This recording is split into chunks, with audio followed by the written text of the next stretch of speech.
dogmáticas, como decimos siempre, porque nuestra sociedad, lamentablemente, y las nuevas generaciones de argentinos han sido afectadas en lo más grave que puede ser afectada degenerativamente una sociedad.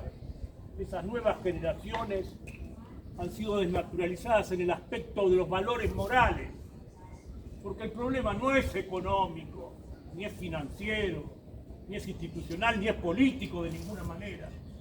El problema que sufrimos los argentinos es de carácter eminentemente ético-moral. Y cuando encontramos en nuestra historia la presencia de estos prohombres, como hace 15 días homenajeamos aquí en este mismo lugar, a unos metros, al gran brigadier general Juan Facundo Quiroga, es que pensamos que hay que nutrirse de esta historia, porque la historia es eso, es la política ordenada desde el pasado en la que nos debemos fundar. Alguien nos decía no hagan política, pero la política de hoy es consecuencia de la política del pasado, y los errores de hoy son efecto inmediato de los grandes errores y la decadencia del pasado. No es casualidad que hoy no haya dirigentes sino operadores políticos. La Argentina no tiene dirigentes, son operadores instalados por los medios de comunicación masiva. Las elecciones son un concurso de famosos y a los famosos los instala o los sepulta el sistema comunicacional, que no es otra cosa que un apéndice del sistema económico financiero que tiene sometida a una ruina absoluta la nación argentina. Por eso no nos sorprenda las cosas que ocurren. No hay algunas ventajas. En los últimos tiempos, afortunadamente, el enemigo se ha sacado la careta. Hace algunas décadas, nosotros para la sociedad éramos conspiranoicos, conspiracionistas, y denunciábamos cosas que no existían. Ahí tienen los Elstein, los Velocopit, los Sigman, los Midling, los Gold, y tanta ruina financiera que está suplantando nuestra patria y conduciendo los destinos de las estructuras económicas, financieras e institucionales del Estado argentino. Los que se fueron eran lo mismo, eran los privilegiados de esa ruina que tiene nombre y apellido en el campo internacional, que se llama Estados Unidos de Norteamérica, Gran Bretaña ocupando ilegítimamente nuestro territorio en las Islas Malvinas, y el Estado de Israel, que tampoco reconoce la soberanía argentina en Malvinas. Y entonces yo pregunto, ¿cómo es posible que hoy estos que dicen que vinieron a terminar con la casta y que son una continuidad de la casta que se fue, nos van a explicar que esto no tiene que ver con esa espuria tradición nefasta, claudicante y entreguista que tiene nombre y apellido? Perón la llamó con nombre y apellido, reitero, concreta y específicamente, cuando habló de las confluencias de las fuerzas aparentemente antagónicas en el campo internacional, pero que no lo son en la realidad. No lo son o lo son, podríamos decir, porque aparentemente serían adversidades explícitas, y Perón le puso nombre y apellido cuando habló de el demoliberalismo burgués capitalista, el socialismo internacional dogmático, la masonería, el judaísmo. Perón habló de judaísmo, no del sionismo. El sionismo es un epifenómeno de la concepción supremacista, racista, segregacionista y despectiva del judaísmo. Y también habló en referencia a la infiltración que ha sufrido la Iglesia Católica, lamentable y dolorosamente. Entonces, cuando llegan estos momentos de suprema inmoralidad y corrupción, es que acudimos a la memoria histórica, que es la política del pasado, y que debe ser la política de hoy lo que nos inspira para transformar esta deplorable realidad. Y es así que venimos aquí. No he venido a dar una conferencia sobre Dorrego, pero quiero recordar algunos hechos. Ya en 1810, cuando había sido enviado al vecino país, actualmente de Chile, había actuado por la independencia de la tierra. Y es así también. En la historia chilena se lo reconoce como un prócer, al punto que siempre llevó en su casaca un escudo que decía: yo salvé a la patria, Chile a sus primeros defensores.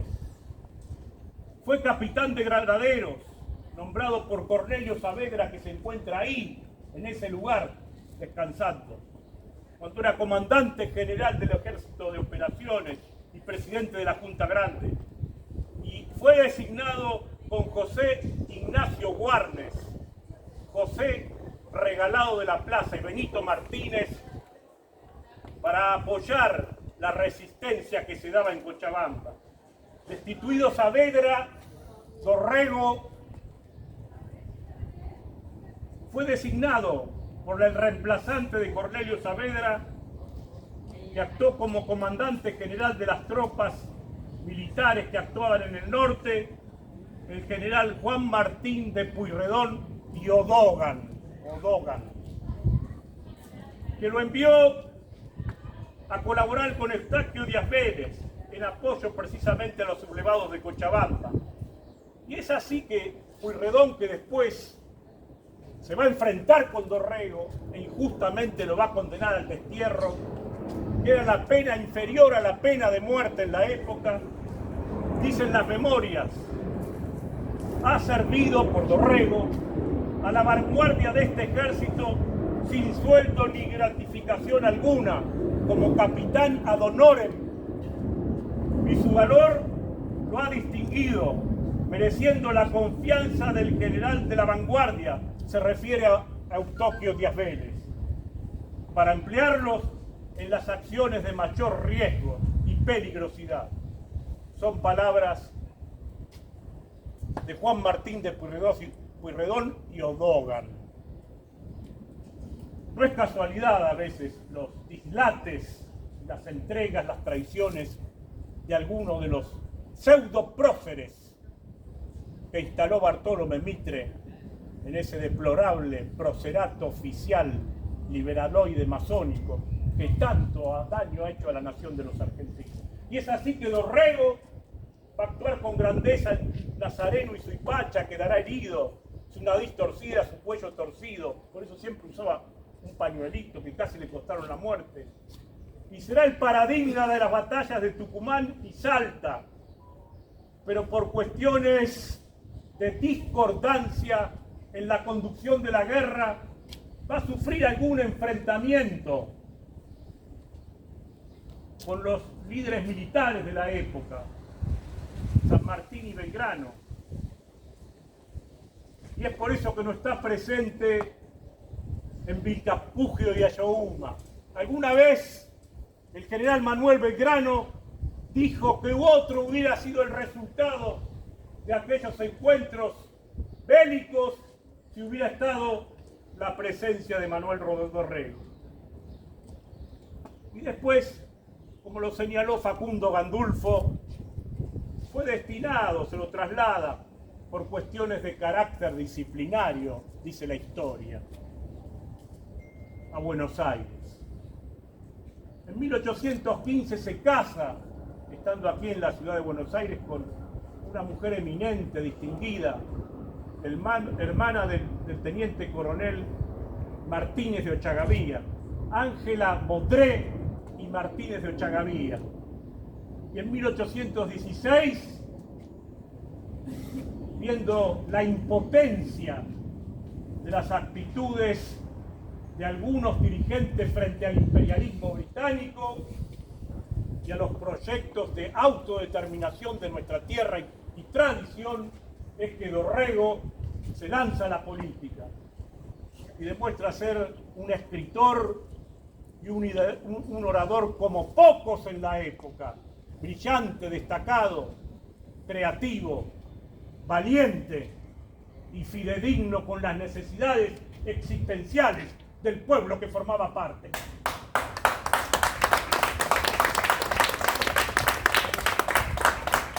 Así es que Dorrego, enfrentando al liberalismo unitario y denunciando, como dice el gran historiador Enrique Pavón Pereira, la masonería entreguista rivadaviana no perdonó a Dorrego sus denuncias. Y es así, entonces, les decía, que Dorrego desde el plano político comienza a instigar en la población y en el pueblo del que formaba parte. No olvidemos que fue el primero en ser calificado por nuestro pueblo precisamente como coronel del pueblo.